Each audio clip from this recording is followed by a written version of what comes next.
මුස්ලිම් කියන්නේ අල්ලාහට අල්ලාහගේ දේවදූත මුහම්මද් ආනෝහට අවනත වූ පුද්ගලයා කියන නාමපදේ මුස්ලිම්.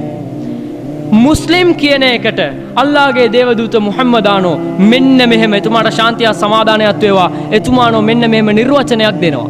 මෙයා තමයි මුස්ලිම්. කවුද මුස්ලිම්? අල් මුස්ලිමු මන් සලිමල් මුස්ලිමූන මින් ලිසානිහි ව යදිහි. මුස්ලිම් වරයා කියන්නේ තමන්ගේ දෑතිනුයි තමන්ගේ දිවෙනුයි අන් අය ආරක්ෂා වෙනවා නම් එයා තමයි මුස්ලිම්. සත්‍ය මුස්ලිම් වරයෙක්ගේ අතින් දිවෙන් අන් අය සුරකි. අන් අයට අඩුපාඩු කියන්නේ නැහැ. අන් අය ගැන වැරදි හොයලා හැමතැනම ගිහිල්ලා කියන්නේ නැහැ. වැරද්දක් කරපු ගමන් ඒක අලංකාරවත් ලෙස තනියෙන් අඬ ගහලා ප්‍රසිද්ධියේ කියන්නේ නැතුව ඊටමත් අලංකාරවත් ලෙස පෙන්වා දෙනවා.